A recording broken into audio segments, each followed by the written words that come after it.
dalam sistem perhitungan biaya berdasarkan proses, yaitu hal-hal seperti yang pertama sisa bahan, yang kedua produk rusak, yang ketiga produk cacat normal dan tidak, yang terakhir ada bagaimana pengakuan akuntansinya.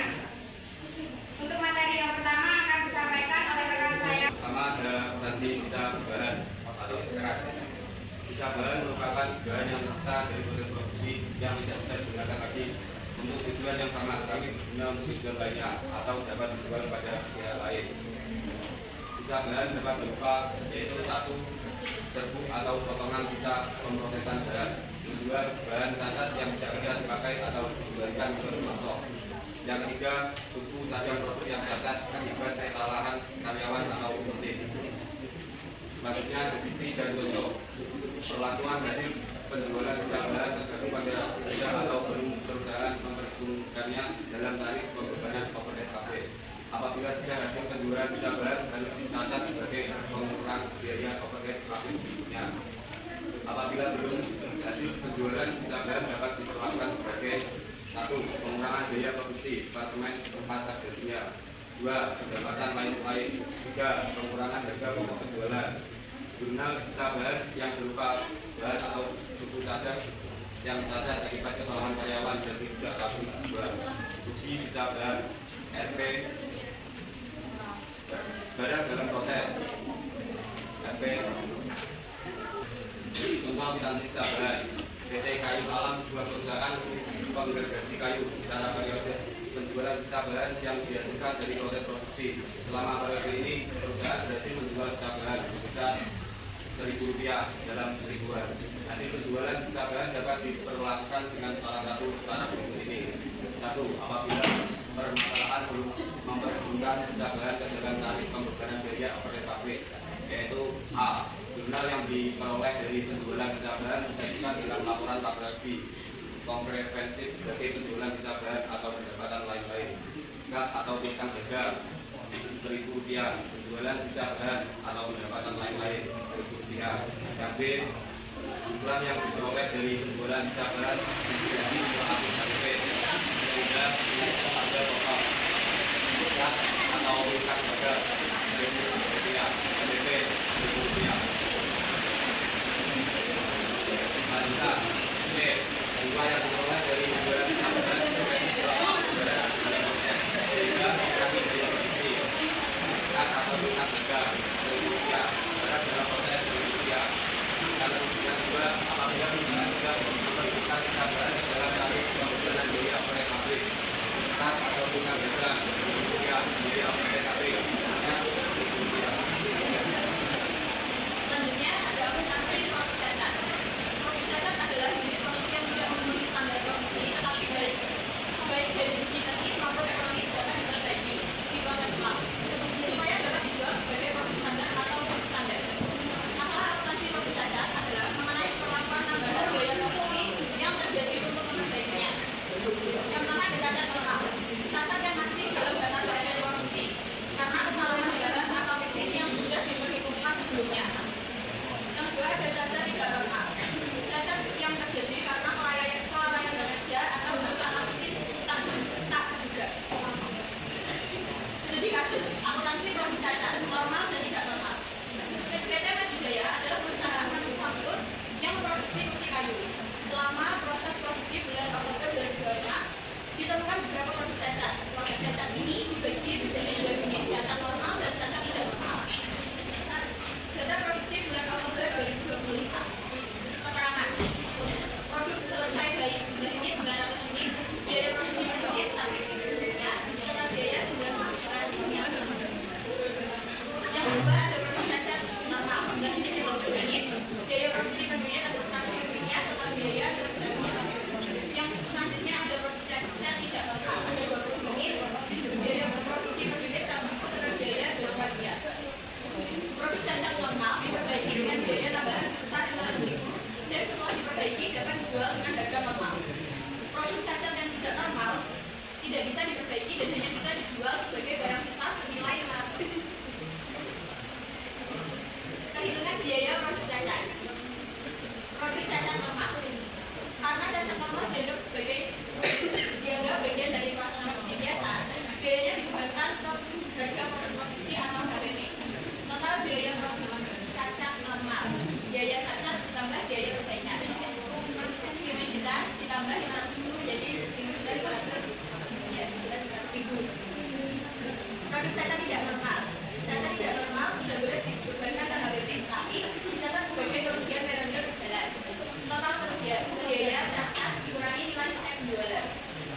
dikurangi 500 menjadi 1 juta 500. Dicatat sebagai kerugian produk caca tidak normal di laporan laba bersih.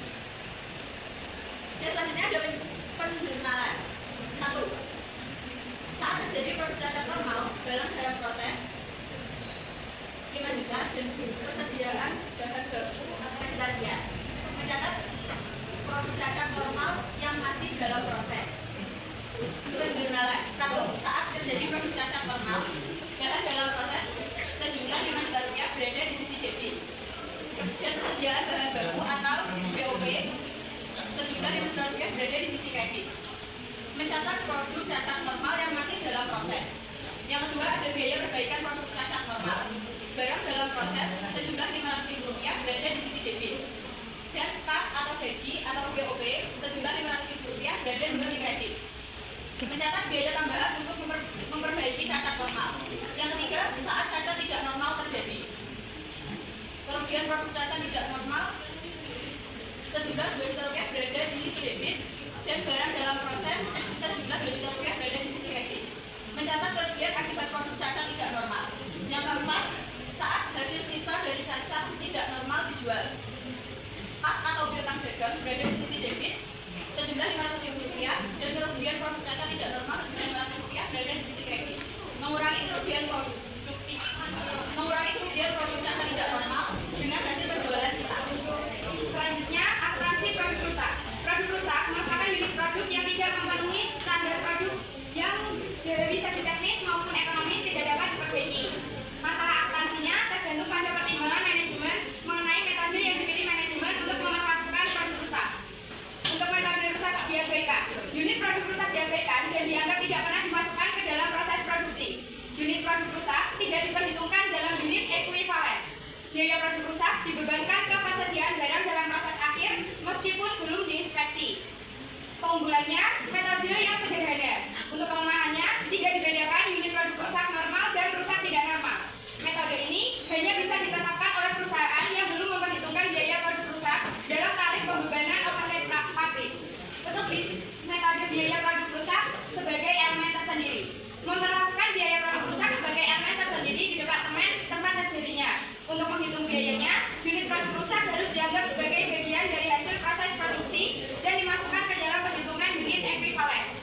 Untuk memperlakukan biaya produk rusak sebagai elemen tersendiri di departemen tempat terjadinya. Untuk menghitung biayanya, unit produk rusak harus dianggap sebagai bagian dari hasil proses produksi dan dimasukkan ke dalam perhitungan unit ekuivalen. Metode ini lebih baik dibandingkan metode produk rusak diabaikan, karena biaya produk rusak tidak normal merupakan biaya periode yang tidak boleh diperhitungkan sebagai biaya produk. Di sini saya akan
dijual ulang. Perusahaan ingin menentukan biaya unit produk baik dengan dua metode, yaitu metode rusak diabaikan, college increase, dan metode rata-rata average method.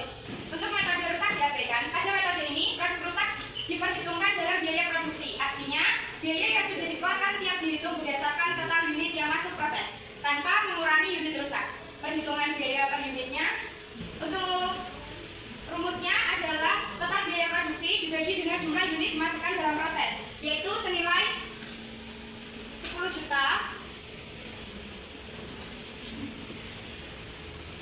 dibagi 1000 sama dengan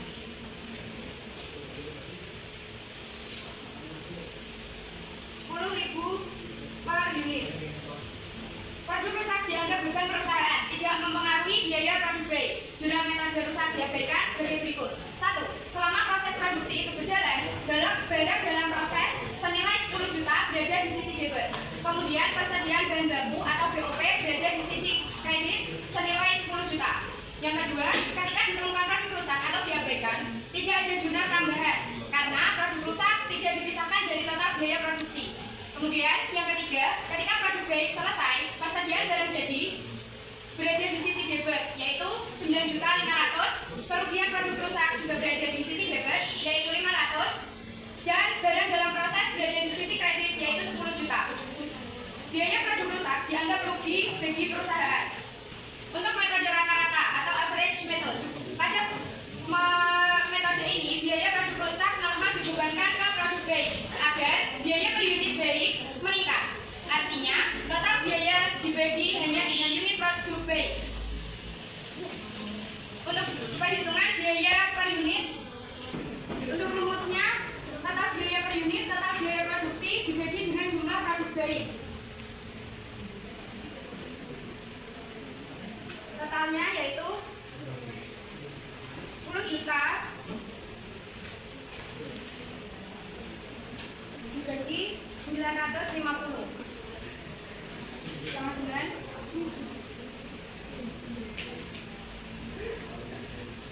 10.526,32 per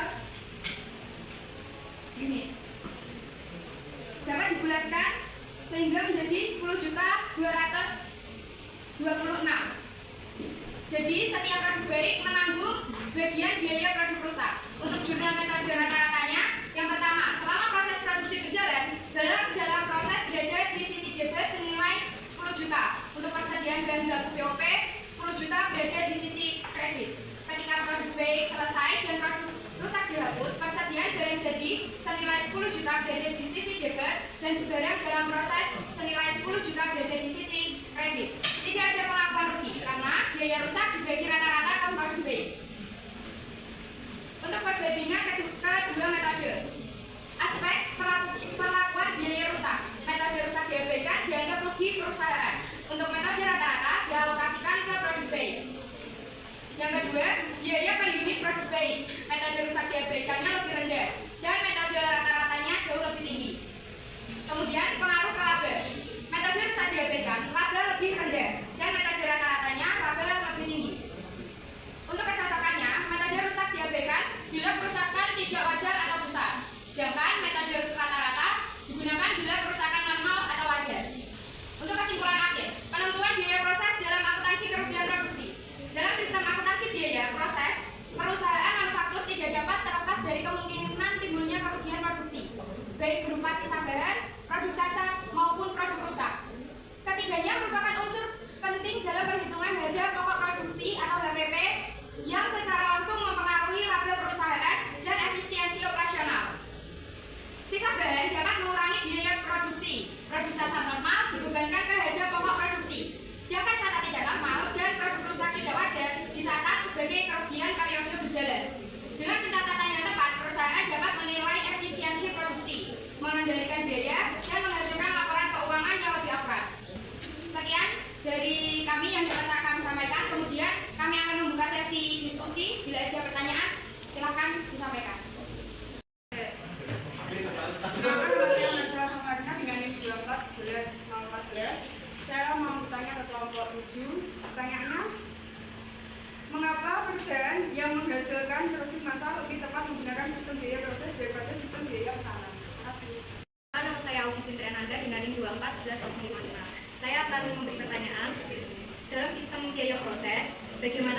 biaya per unit produk rusak yang dapat dijual kembali dapat mempengaruhi perhitungan total biaya produksi. Perkenalkan, nama saya Mita Dianati dengan NIM 2411018. Izin bertanya, dalam situasi inflasi tinggi, bagaimana penilaian terhadap produk rusak dan sisa bahan dapat memengaruhi keakuratan laporan harga pokok produksi? Perkenalkan, nama saya Fatmawati dengan NIM 2411022.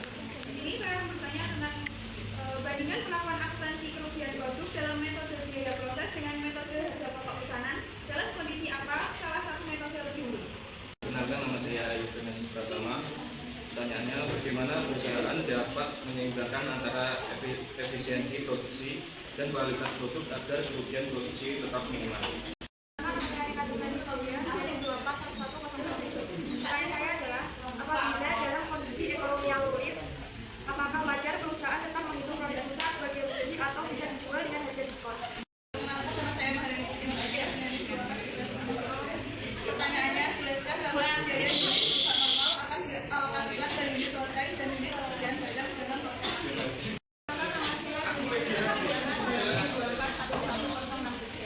Saya akan bertanya, pertanyaannya adalah bagaimana persediaan barang dalam proses awal dan unit bisa dimasukkan ke dalam persamaan antara isi data kuantitas. Saya akan menjawab pertanyaan dari Mbak Marcella. Mengapa perusahaan yang menghasilkan produk massal lebih tepat menggunakan sistem biaya proses daripada sistem biaya yang sama? Karena perusahaan yang memproduksi secara massal menghasilkan produk seragam dan berkesinambungan, sehingga biaya produksi dapat dikumpulkan berdasarkan departemen atau proses, bukan berdasarkan pesanan individu. Sistem biaya proses memungkinkan perhitungan biaya per unit secara rata-rata, efisien untuk produksi besar seperti industri semen, tekstil, makanan, atau minuman. Sedangkan sistem biaya pesanan lebih cocok untuk produk unik seperti mebel, percetakan, atau konstruksi. Apakah bisa nggak, Mbak? Ya, dan saya akan menjawab pertanyaan dari Mbak Augustin. Penentuan biaya per unit produk rusak yang dapat dijual kembali dan dalam mempengaruhi perhitungan total biaya produksi. Jika produk rusak masih memiliki nilai jual, maka hasil penjualan akan mengurangi total biaya produksi. Hal ini karena nilai sisa atau residu dianggap sebagai pengembalian sebagai biaya yang telah dikeluarkan. Akibatnya, harga pokok produksi HPP menjadi lebih rendah dan laporan laba rugi menunjukkan efisiensi yang lebih baik seperti yang ada dalam PPTK. Apakah ada sanggahan, Mbak? Ya. Terima kasih. Saya menjawab pertanyaan dari Meta. Dalam situasi inflasi tinggi, bagaimana penilaian terhadap produk rusak dan sisa bahan dapat mempengaruhi keakuratan laporan harga pokok produksi? Jawabannya yaitu saat inflasi tinggi, harga bahan baku dan biaya produksi meningkat, sehingga sisa produk rusak atau sisa bahan dinilai dengan harga lama. Maka HPP menjadi tidak akurat karena tidak mencerminkan biaya aktual. Untuk menjaga keakuratan laporan, perusahaan perlu menilai kembali nilai produk rusak dan sisa bahan berdasarkan harga pasar. Saat ini agar laporan keuangan mencerminkan kondisi ekonomi yang sebenarnya. Selanjutnya saya akan jawab pertanyaan dari Naima. Soalnya bandingkan perlakuan akuntansi kerugian produk dalam metode biaya proses dengan biaya harga pokok sana dan dalam kondisi apa salah satu lebih unggul. Jawabannya, dalam sistem biaya proses, kerugian produk dianggap bagian dari proses produksi, terutama jika perusahaan bersifat normal, sehingga biayanya dibebankan ke seluruh produk baik. Sedangkan pada sistem biaya pesanan, kerugian biasanya dibebankan langsung ke pesanan tertentu, karena tiap pesanan berbeda karakteristiknya. Sistem biaya proses lebih unggul ketika produksi berlaku secara berkesinambungan dan homogen. Sedangkan biaya pesanan unggul saat perusahaan membutuhkan pengendalian biaya yang spesifik untuk tiap pelanggan atau proyek. Kemudian saya akan menjawab pertanyaan dari Mbak Eri. Apabila dalam kondisi ekonomi yang sulit, apakah wajar perusahaan tetap menghitung produk rusak sebagai rugi atau bisa dijual dengan harga diskon? Dalam kondisi ekonomi sulit, menjual produk rusak dengan harga diskon masih dianggap langkah wajar dan efisien daripada mencatat keseluruhan sebagai kerugian. Hasil penjualan diskon dapat mengurangi total rugi dan menambah pendapatan lain-lain. Namun, produk tersebut tetap diklasifikasikan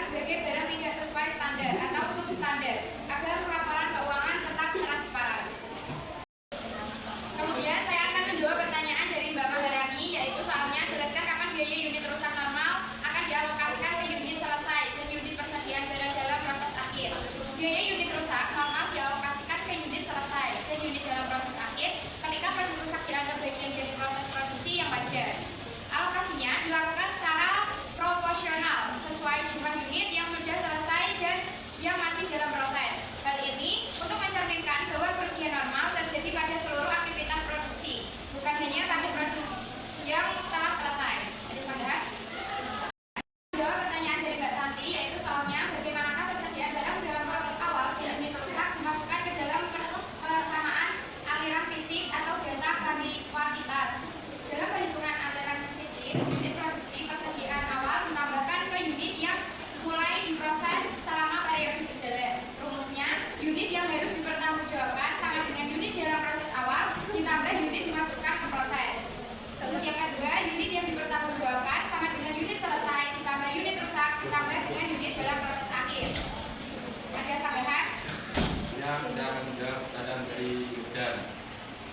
Bagaimana perusahaan dapat menyeimbangkan antara efisiensi produksi dan kualitas produk agar kerugian produksi tetap minimal? Jawabannya, perusahaan dapat menyeimbangkan keduanya dengan: 1. Menetapkan standar mutu dan efisiensi proses yang jelas. 2. Melakukan quality control di setiap tahap. 3. Memberikan pelatihan tenaga kerja. 4. Melakukan perawatan mesin produksi dan mengevaluasi biaya produksi secara berkala. Antara ini, perusahaan dapat mempertahankan kualitas produk tanpa meningkatkan biaya produksi secara berlebihan, sehingga kerugian produksi tetap minimal. Sekian presentasi kami.